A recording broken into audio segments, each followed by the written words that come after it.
Welcome to this explainer on commercial solar design. Today, we're moving way beyond the basics. We're not just going to sit here and count solar panels or look at some simple total power number. Nope. Instead, we're diving deep into the actual engineering of a truly safe, efficient, and perfectly balanced 15-kilowatt commercial system. If you want to know what separates a rock-solid, reliable installation from one that is just constantly tripping and failing, well, you're definitely in the right place. Here's a quick look at our roadmap. We'll start by uncovering the commercial solar trap, then break down the three-phase math, compare good versus bad balancing, zoom out a bit to size our arrays and batteries, and finally, we'll tackle those critical real-world safety risks. All right, let's jump right into Section 1, the commercial solar trap, and why we need to look far beyond total system size. So here's the big question. Is your 15-kilowatt system actually balanced? You see, in this industry, everybody tends to hyper-focus on the total kilowatts. They just look at the sticker size on the box. But the real question you got to ask yourself, the one that literally determines if the whole setup is safe, is whether that 15 kilowatts of power is actually distributed evenly across the building's electrical infrastructure. You know, standard industry training almost exclusively focuses on overall size, panel counts, and maybe basic inverter sizing. But they completely miss these critical hidden gaps. I'm talking about phase balancing requirements, neutral current creeping in from load imbalances, and the very dangerous reality of conductor heating. An installer can size an array perfectly, right? But they can still create massive operational nightmares just because they ignored what's actually happening inside the three-phase system itself. Okay, moving on to Section 2, three-phase math explained, establishing our engineering foundation. To really understand how current moves through a commercial system, we have to start right here. Don't let the math scare you. Real power equals the square root of 3 times the line-to-line voltage times the current times the power factor. What's genuinely awesome about this formula is that it lets us reverse engineer our system. By just rearranging it a bit, we can calculate the exact current that's going to sit on each individual phase. Let's actually plug in the numbers for our 15-kilowatt system.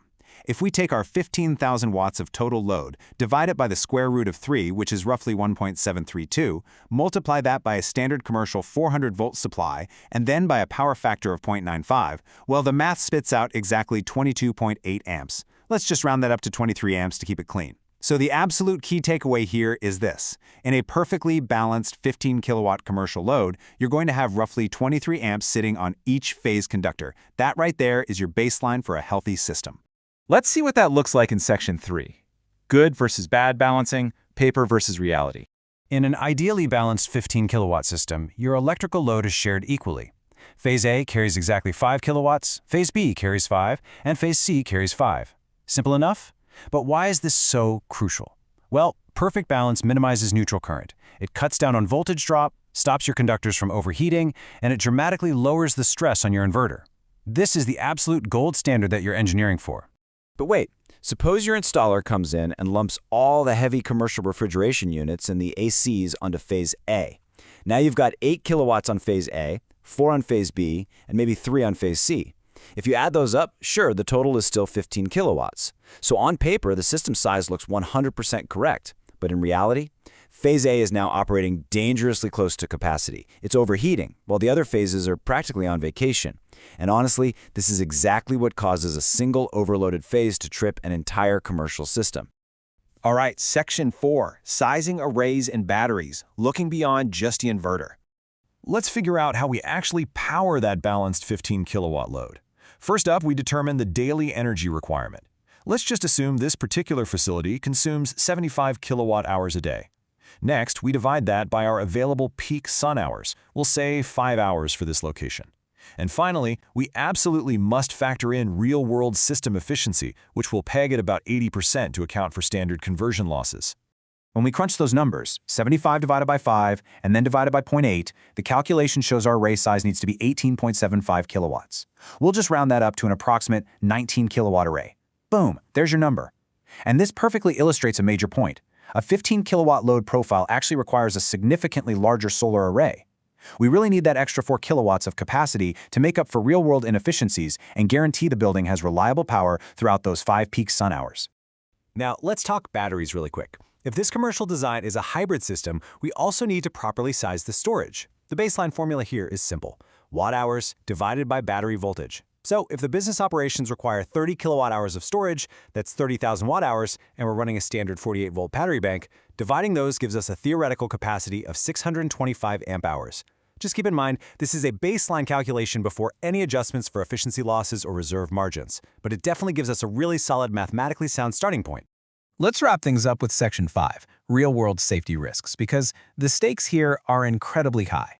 Look, when you get phase balancing wrong, you aren't just losing efficiency.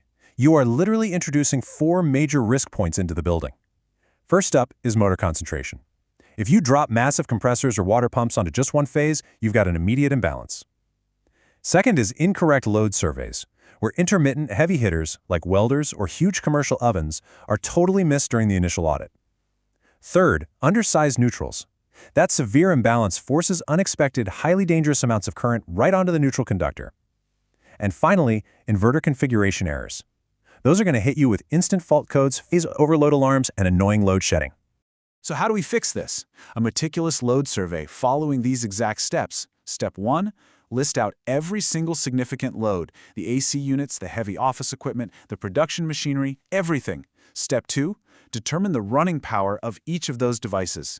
And step 3, which is by far the most critical part, actively assign and distribute those loads as evenly as you possibly can.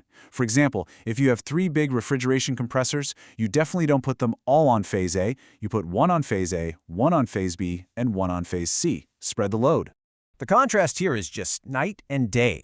Balanced phases give you lower neutral current, fantastic voltage stability, and reduced cable heating, which basically means the whole system runs cool and happy. On the flip side, unbalanced phases guarantee increased energy losses, unequal conductor temperatures that'll slowly destroy your insulation, way higher maintenance issues, and potential inverter derating. At the end of the day, a balanced system simply lasts longer. I absolutely love this quote because it is the ultimate takeaway from all of this.